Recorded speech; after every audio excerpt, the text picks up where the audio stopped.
Morning class third and fourth. आज हम start करेंगे हिंदी व्याकरण का चैप्टर नंबर 6 और चैप्टर नंबर 7।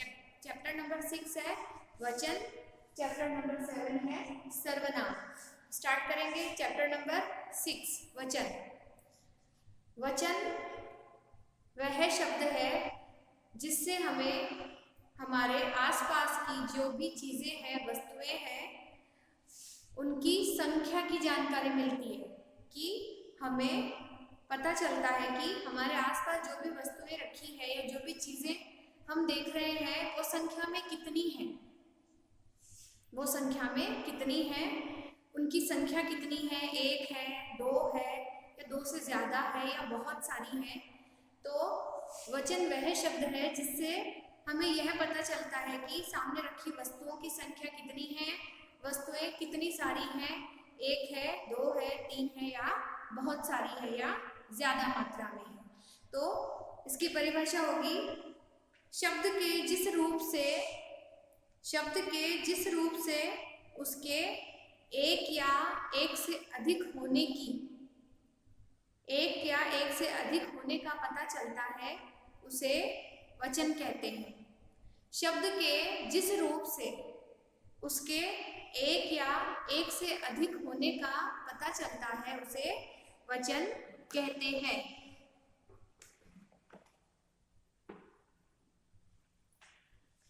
फिर से देखिए, शब्द के जिस रूप से उसके एक या एक से अधिक होने का पता चलता है उसे वचन कहते हैं। वचन 2 प्रकार के होते हैं, एक वचन और बहुवचन। शब्द के जिस रूप से वस्तु के या चीजों के एक या एक से अधिक होने का पता चले उसे वचन कहते हैं। कि वस्तुएं कितनी हैं, 1 है या 1 से अधिक है, 1 पेड़ है या 2 पेड़ है या बहुत सारे पेड़ हैं, 1 फूल खिला है, 2 फूल है या बहुत सारे फूल खिले हैं, 1 पंखा चल रहा है या 2 चल रहे हैं या 4 पंखे चल रहे हैं। तो शब्द के जिस रूप से उसके एक या एक से अधिक होने का पता चले उसे वचन कहते हैं। वचन 2 प्रकार के होते हैं, एक वचन और बहुवचन। शब्द के जिस रूप से उसके एक होने का पता चले, शब्द के जिस रूप से उसके एक होने का पता चले उसे एक वचन कहते हैं।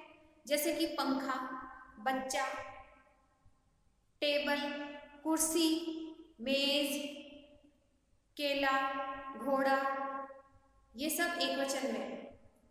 बहुवचन शब्द के जिस रूप से उसके एक से अधिक होने का पता चले उसे बहुवचन कहते हैं। शब्द के जिस रूप से उसके एक से अधिक होने का पता चले उसे बहुवचन कहते हैं। जैसे कि बच्चे, घंटियां, कुर्सियां, पंखे, घोड़े, दीवारें, छाते, लड़कियां, लड़के, बेटे, बहुएं, ये शब्द के ऐसे रूप हैं जिनसे पता चलता है कि एक है या एक से अधिक है। शब्द के जिस रूप से एक होने का पता चलता है उसे एक वचन कहते हैं। शब्द के जिस रूप से एक से अधिक होने का पता चलता है उसे बहुवचन कहते हैं। फिर से देख लीजिए परिभाषा वचन की। शब्द के जिस रूप से उसके एक या एक से अधिक होने का पता चलता है, शब्द के जिस रूप से उसके एक या एक से अधिक होने का पता चलता है उसे वचन कहते हैं। वचन 2 प्रकार के होते हैं, एक वचन और बहुवचन। एक वचन शब्द के जिस रूप से उसके एक होने का पता चलता है, शब्द के जिस रूप से उसके एक होने का पता चलता है उसे एक वचन कहते हैं। शब्द के जिस रूप से उसके एक से अधिक होने का पता चलता है उसे बहुवचन कहते हैं।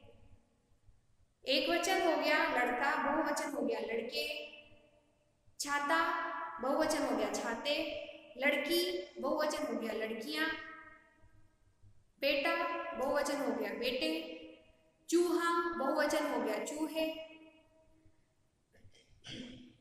तितली बहुवचन हो गया तितलियां, मछली बहुवचन हो गया मछलियां।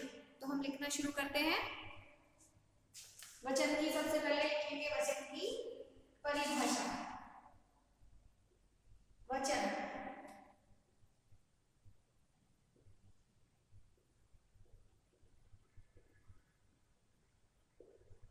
शब्द के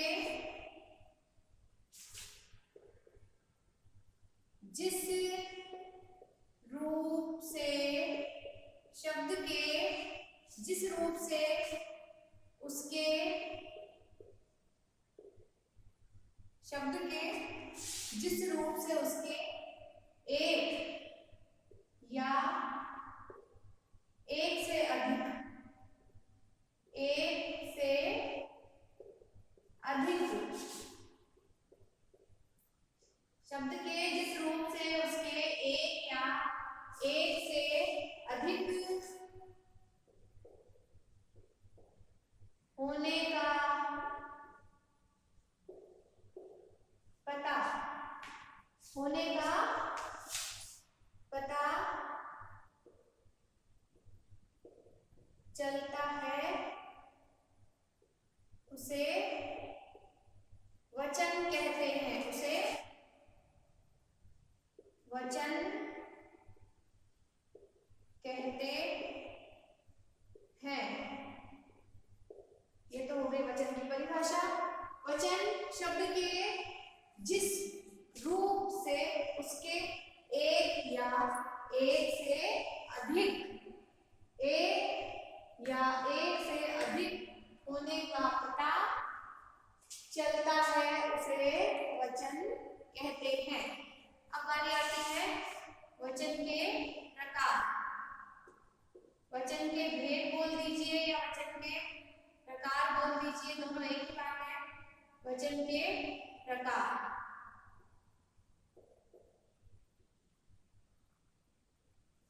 वचन के प्रकार में देखिए,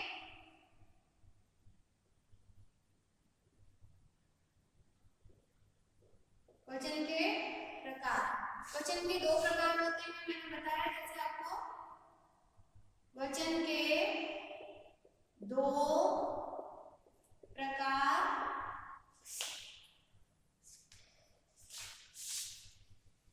वचन के दो प्रकार होते हैं। वचन के दो प्रकार होते हैं। पहला है एक वचन। एक वचन शब्द के जिस रूप से, शब्द के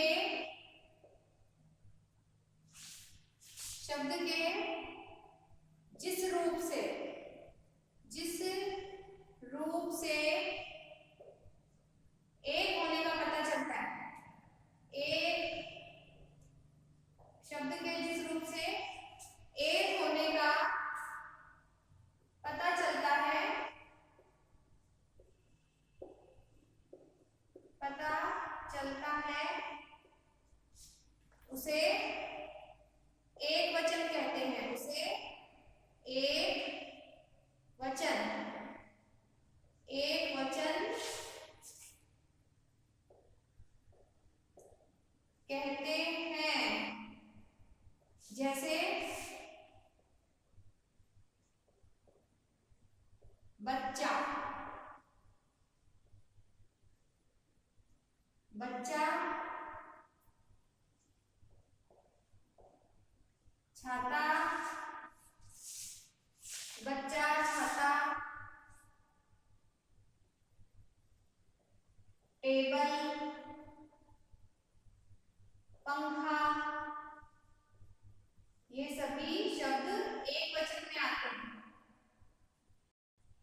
बच्चा, छाता, टेबल, पंखा आदि अनेक ऐसे शब्द हैं जो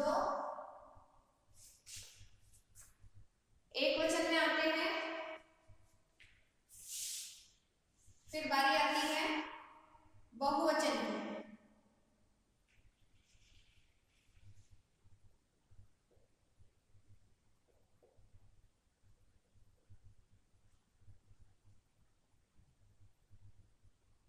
बहुवचन।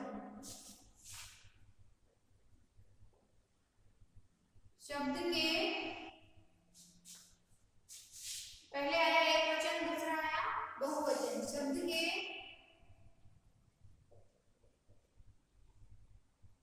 जिस रूप से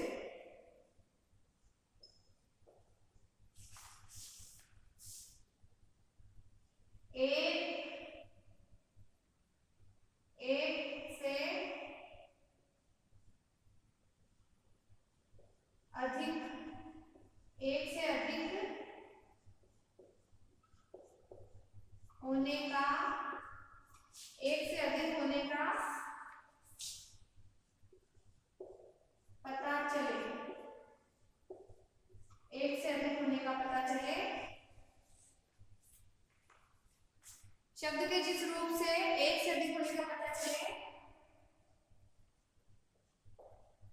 उसे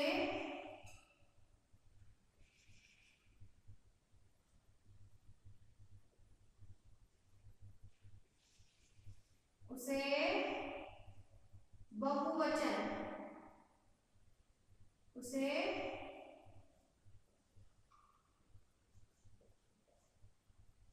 बहुवचन कहते हैं।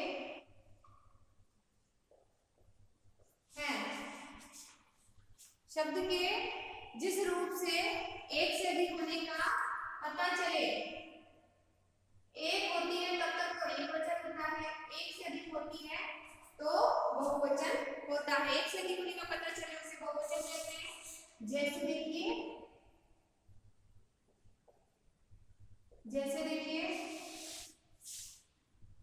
बेटे,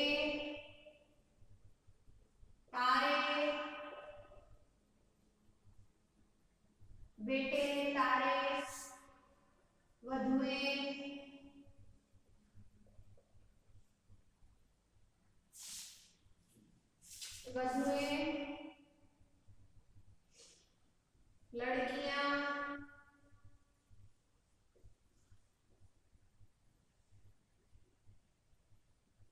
लड़कियां, आदि अनेक शब्द हैं जिनसे पता चलता है कि बहुवचन, ये बहुवचन शब्द है, ये एक वचन शब्द है। यानी कि शब्द एक ऐसा माध्यम है जिससे हमें पता चलता है कि जो वस्तु है वो एक वचन में है या बहुवचन में है।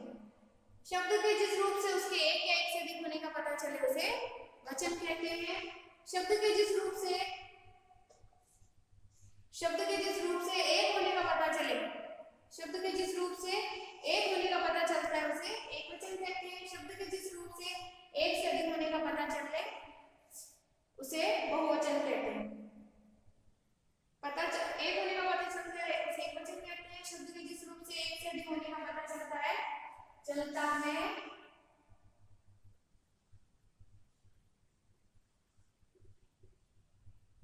एक से अधिक होने का पता चलता है उसे बहुवचन कहते हैं। पहले हमने पढ़ी वचन की परिभाषा, फिर पढ़े वचन के प्रकार, एक वचन और बहुवचन। अब हम देखेंगे कुछ एक वचन और बहुवचन।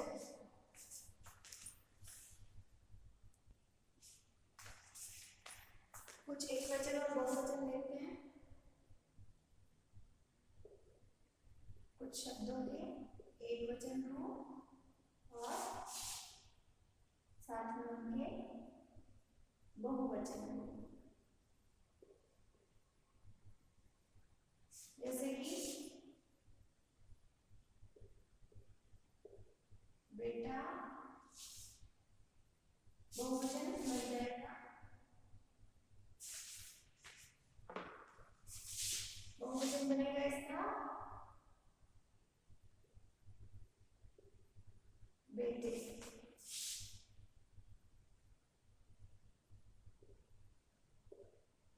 लड़का,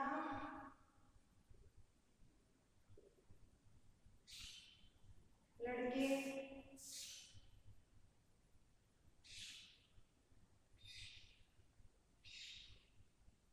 बहन,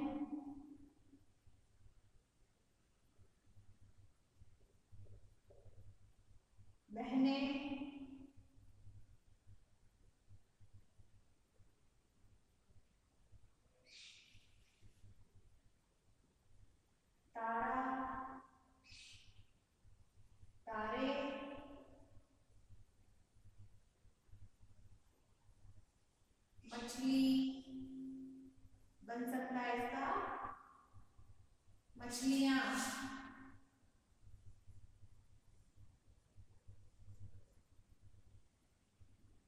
मछलियाँ और घोड़ा,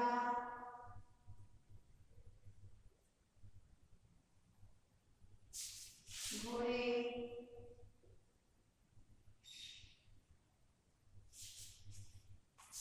बेटा बेटे, लड़का लड़के, बहन बहनी, तारा तारे, मछली मछलियाँ, घोड़ा घोड़े। देखिए चूहा क्या बनेगा? चूहे, चूहा से बनेगा चूहे। और देखिए माला, माला देखिए माला बनेगा मालाएं। ठीक है, ये कुछ मैंने एक वचन और एक वचन शब्दों के कुछ बहुवचन रूप बताए हैं आपको। ऐसे बहुत सारे शब्द हैं जिनके हम बहुवचन रूप बना सकते हैं। एक वचन, बहुवचन। एक वचन बेटा, लड़का, बहन, तारा, मछली, घोड़ा, चूहा, माला। ये ऐसे शब्द जिनसे पता चलता है कि शब्द का एक ही रूप है। बहुवचन, जब एक वचन से बहुवचन बन गया मतलब यहाँ पर एक की बात ना करके बहुत सारों की बात की जा रही है। तो बेटा बेटे, लड़का लड़के, बहन बहने, तारा तारे, मछली मछलियाँ, घोड़ा घोड़े, चूहा चूहे, माला माला। वचन की परिभाषा पढ़ ली, वचन के प्रकार पढ़ लिए, एक वचन और बहुवचन कुछ शब्दों के हमने रूप पढ़ लिए। अब हम स्टार्ट करेंगे चैप्टर नंबर 7 सर्वनाम।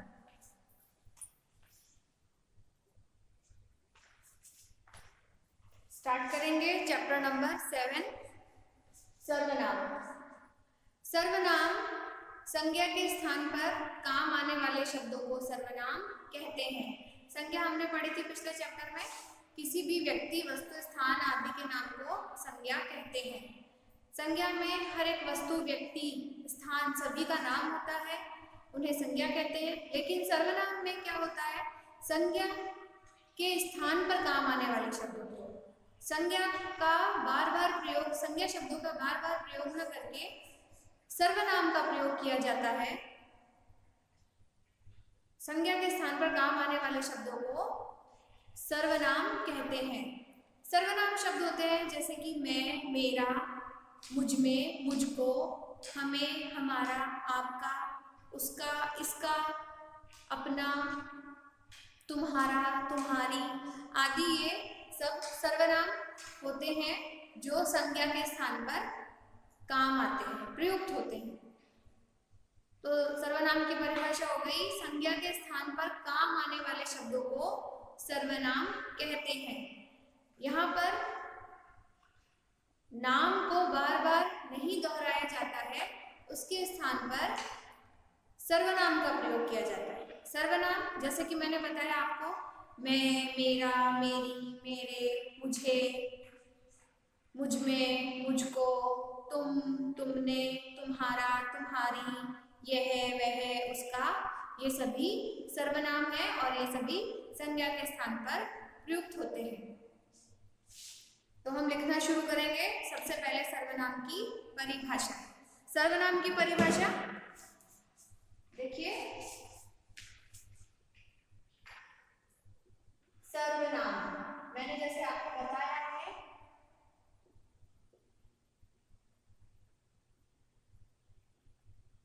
संज्ञा के स्थान पर,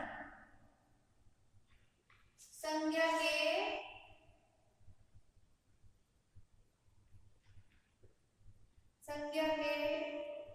स्थान पर आने वाले, संज्ञा के स्थान पर आने वाले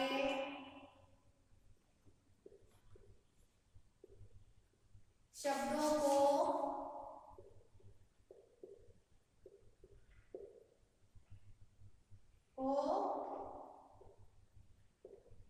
सर्वनाम कहते हैं। संज्ञा के स्थान पर आने वाले शब्दों को सर्वनाम कहते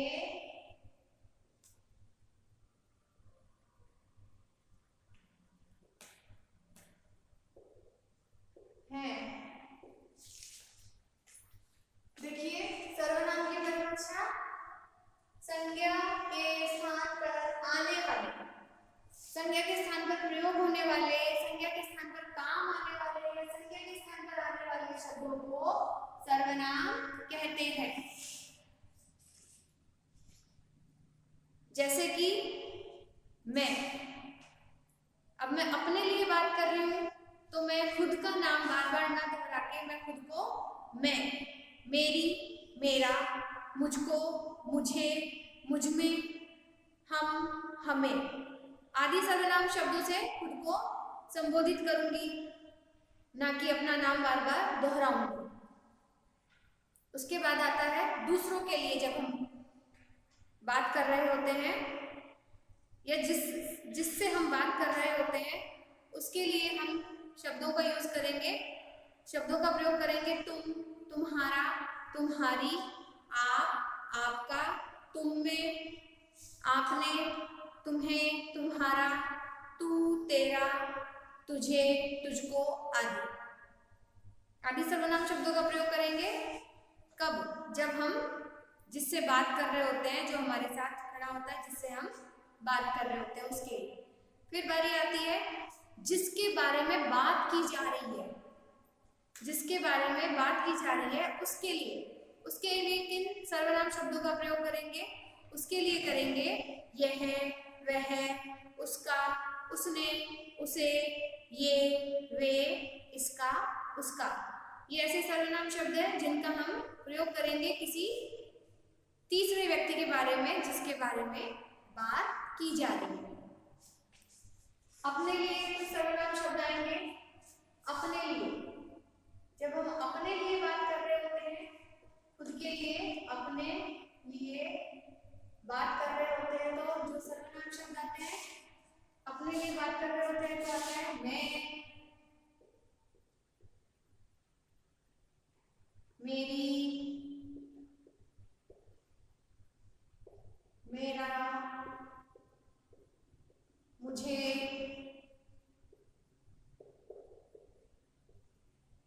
मुझको,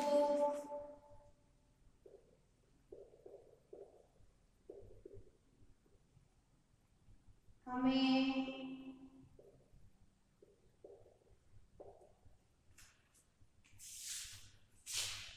मैं, मेरी, मेरा, मुझे, मुझको, हमें,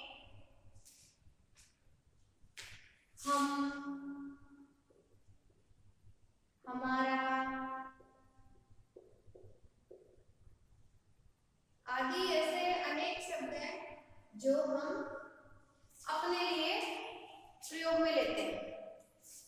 फिर आता है जिससे हम बात कर रहे हैं, जिस व्यक्ति से हम बात कर रहे हैं, जिससे हम बात कर रहे होते हैं, जिससे हम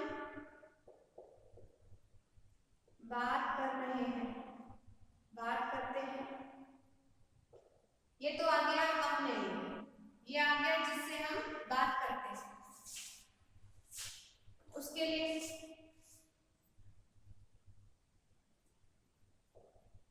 जिससे हम बात करते हैं, उसके लिए क्या करेंगे? उसके लिए तुम, तुम्हारा, तुम है, तुम्हारा है, तेरा है, तुझे है,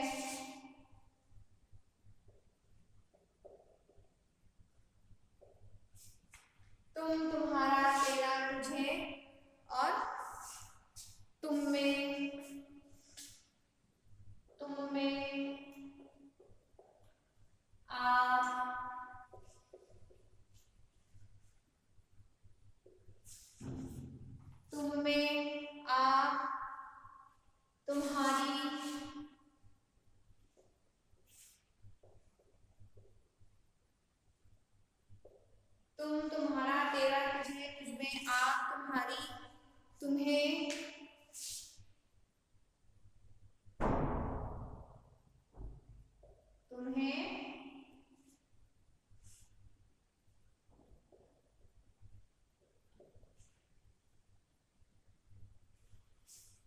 तुम्हें, तुझको।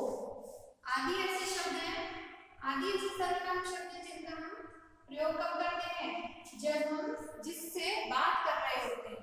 फिर बारी आती है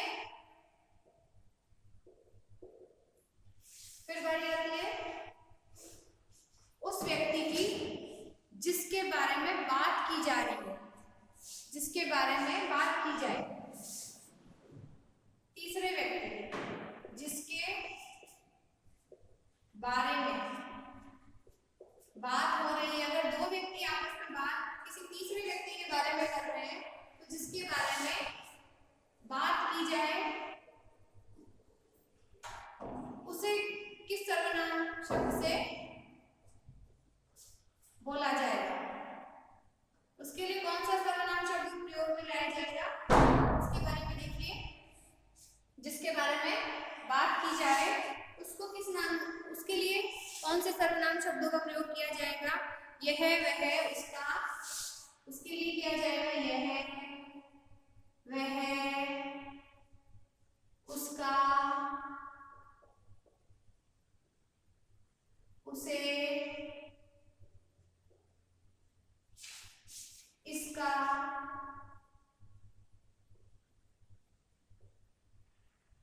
इसे,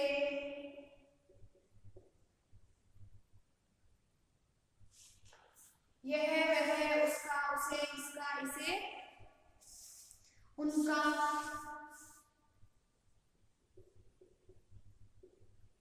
उनका, उन्होंने,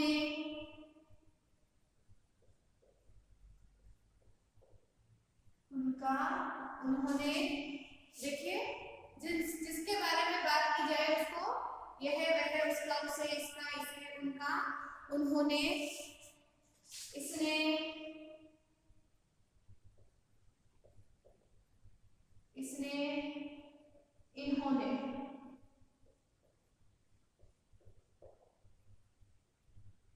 इसने, इन्होंने आदि सर्वनाम शब्दों का प्रयोग किया जाता है कब, जब जिसके बारे में बात की जाए उसके लिए। सर्वनाम संज्ञा के स्थान पर आने वाले शब्दों को सर्वनाम कहते हैं। अपने लिए जब बात की जा रही होती है तो मैं, मेरी, मेरा, मुझे, मुझको, हमें, हम, हमारा आदि सर्वनामों का प्रयोग किया जाता है। जब जिससे हम बात कर रहे हैं, जिससे हम बात कर रहे हैं, जो हमारे सामने है, उसको हम किन सर्वनामों से, उससे बात करते समय हम किन सर्वनाम शब्दों का प्रयोग करेंगे, तो तुम, तुम्हारा, तेरा, तुझे, तुम्हें, आप, तुम्हारी, तुम्हें, तुझको आदि सर्वनाम शब्दों का प्रयोग करेंगे। जिसके बारे में बात की जा रही है उसको, उसके लिए कौन से सर्वनाम शब्द होंगे, यह, वह, उसका, उसे, इसका, इसे, उनका, उन्होंने, इसे, इन्होंने आदि। इन सर्वनाम शब्दों का प्रयोग किया जाता है।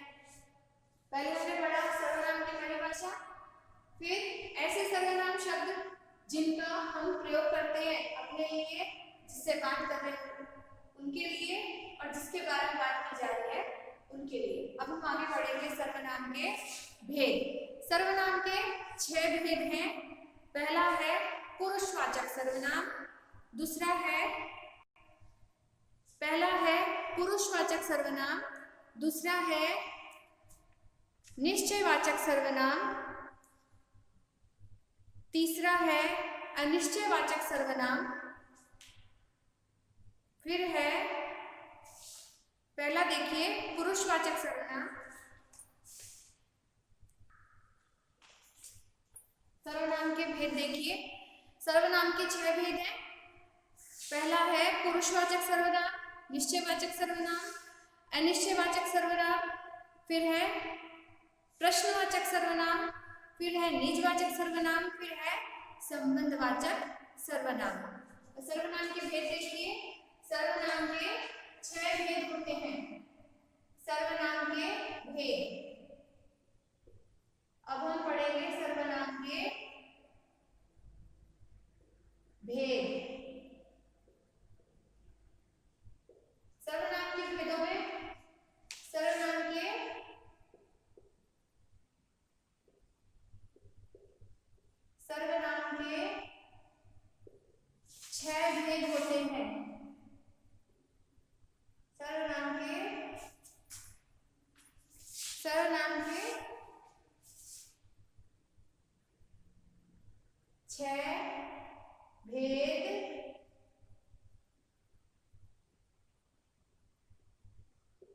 होते हैं। सर्वनाम के 6 भेद होते हैं। पहला है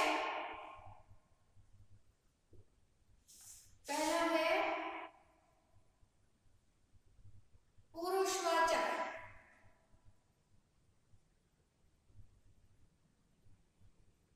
पुरुषवाचक सर्वनाम। पुरुषवाचक सर्वनाम पहला है पुरुषवाचक सर्वनाम। दूसरा आता है निश्चयवाचक सर्वनाम। निश्चयवाचक सर्वनाम। निश्चयवाचक सर्वनाम हो गया दूसरा। तीसरा आएगा हमारा अनिश्चयवाचक सर्वनाम। अनिश्चयवाचक सर्वनाम।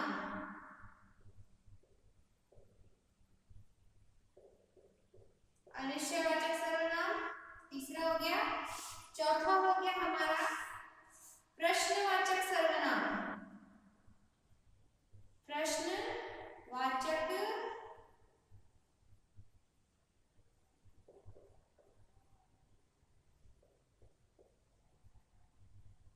प्रश्नवाचक सर्वनाम।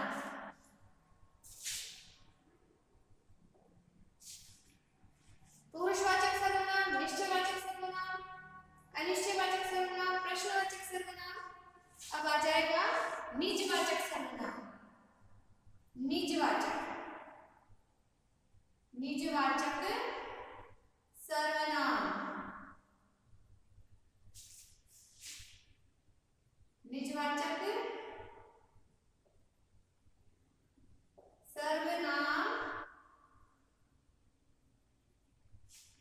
फिर बारी आती है, अंत में आएगा संबंधवाचक सर्वनाम।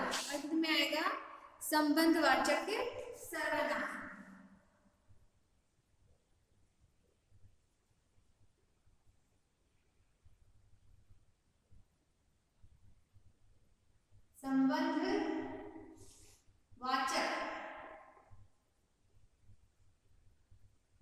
संबंधवाचक सर्वनाम।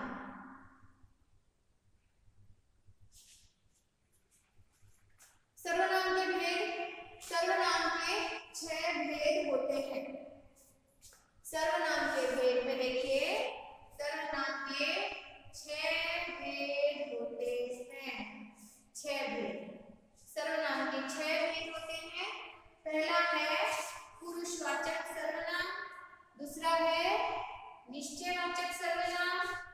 तीसरा है अनिश्चयवाचक सर्वनाम। चौथा है प्रश्नवाचक सर्वनाम। पांचवा है निजवाचक सर्वनाम। और नंबर 6 है संबंधवाचक सर्वनाम। तो ये सर्वनाम के 6 भेद भी हो गए हमारे। पहले हमने पढ़ा सर्वनाम की परिभाषा। सर्वनाम की परिभाषा संज्ञा के स्थान पर आने वाले शब्दों को या काम आने वाले शब्दों को सर्वनाम कहते हैं। फिर हमने पढ़ा अपने लिए, जिससे हम बात कर रहे हैं उनके लिए, और जिसके बारे में बात की जा रही है उनके लिए हम किन किन सर्वनामों का प्रयोग करेंगे, इसके बारे में हमने पढ़ा। फिर हमने पढ़ा सर्वनाम के भेद। सर्वनाम के 6 भेद होते हैं। पुरुषवाचक सर्वनाम, निश्चयवाचक सर्वनाम, अनिश्चयवाचक सर्वनाम, प्रश्नवाचक सर्वनाम, निजवाचक सर्वनाम और संबंधवाचक सर्वनाम। अब हम इनसे जुड़े हुए कुछ अभ्यास प्रश्न करेंगे।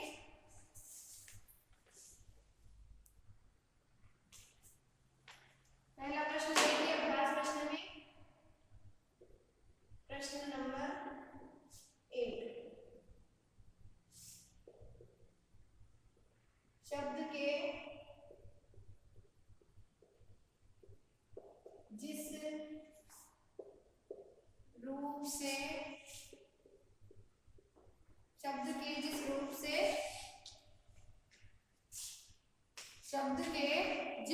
से उसके एक या शब्द के जिस रूप से उसके एक या एक से अधिक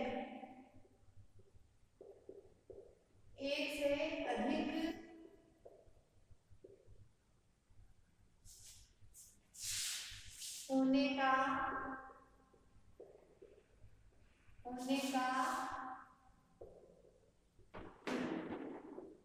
पता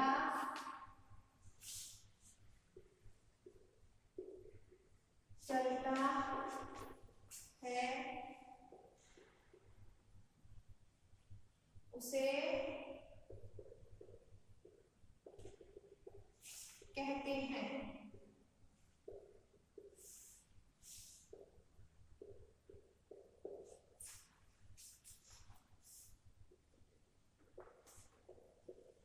प्रश्न नंबर 2 है,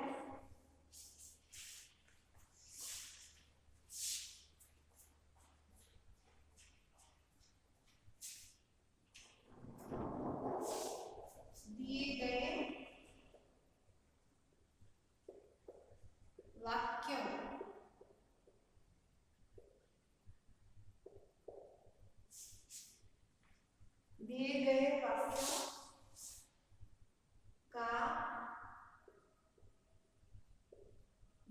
वाक्यों का रूप बदलकर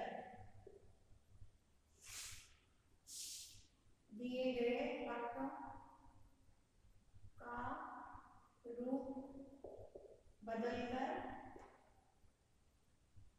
दिए गए वाक्यों का बहुवचन से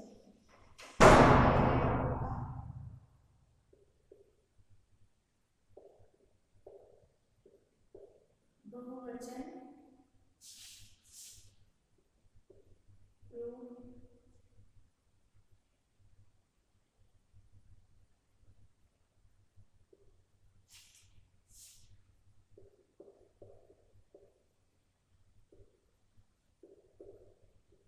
दिए गए वाक्यों को बहुवचन रूप में लिखें।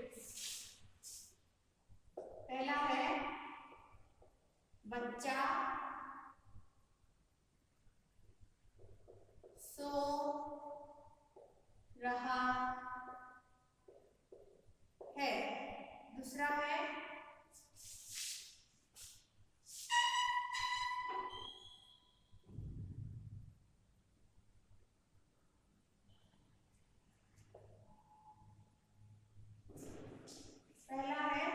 बच्चा सो रहा है।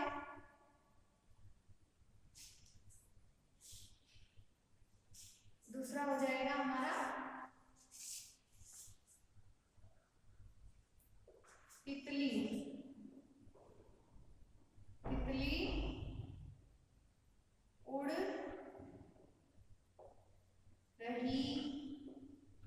है।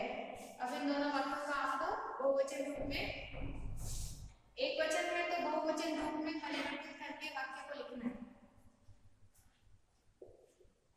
प्रश्न नंबर 3 देखिए, सर्वनाम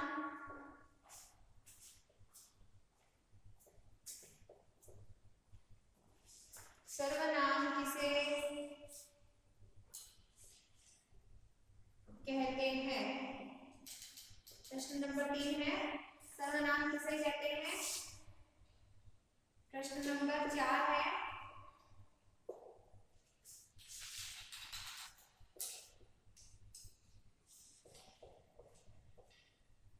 सर्वनाम के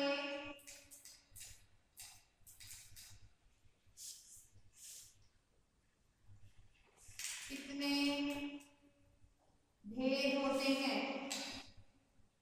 सर्वनाम के कितने भेद होते हैं? प्रश्न नंबर 5 है, दिए गए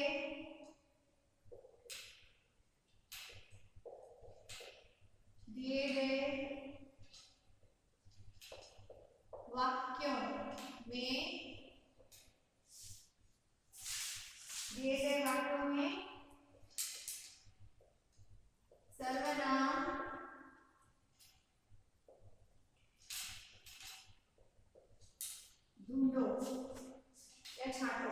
दिए गए वाक्यों में सर्वनाम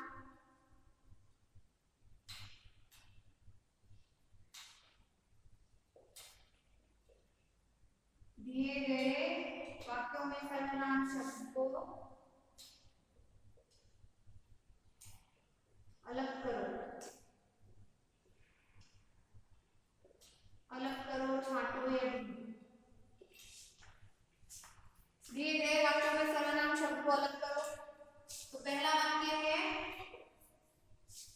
दिए गए, एक मिनट,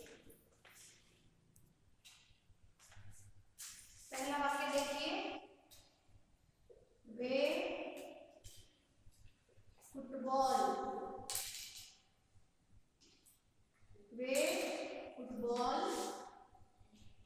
खेल रहे हैं। वे फुटबॉल खेल रहे हैं।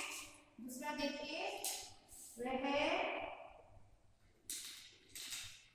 खाना बना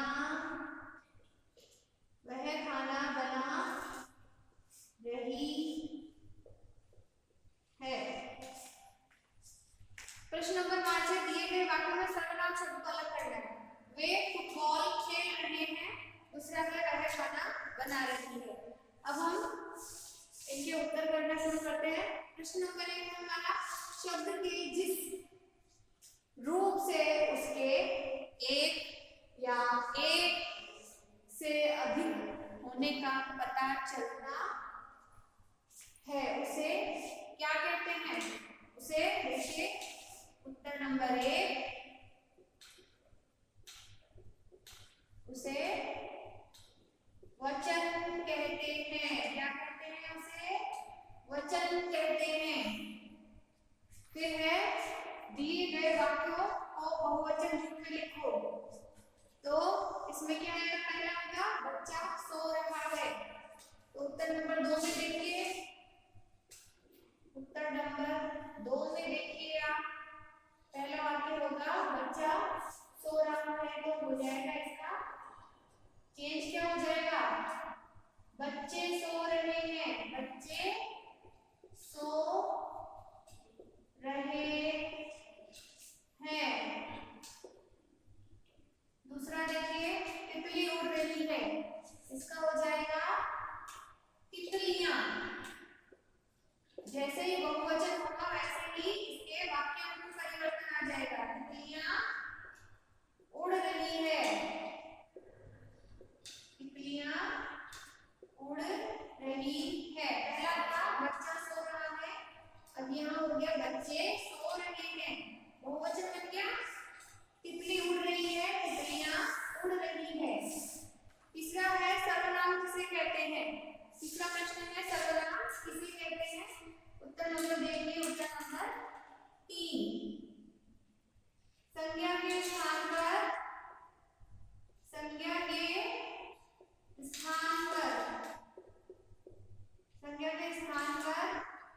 आने वाले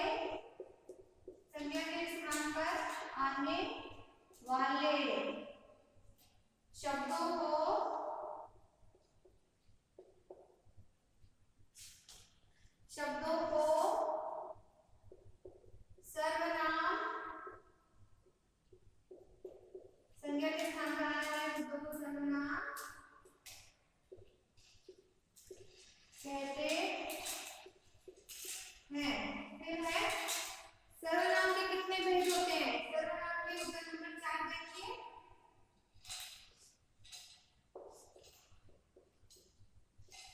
सर्वनाम के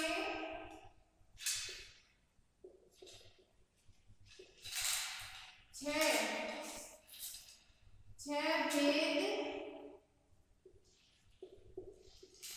होते हैं। सर्वनाम के 6 भेद होते हैं। फिर दिए गए वाक्यों में सर्वनाम शब्द को अलग करना है। वे फुटबॉल खेल रहे हैं, तो इसमें क्या आएगा? उत्तर नंबर 5 में देखिए, उत्तर नंबर 5 में पहला वाक्य है, वे फुटबॉल खेल रहे हैं। तो इसमें आ जाएगा वे।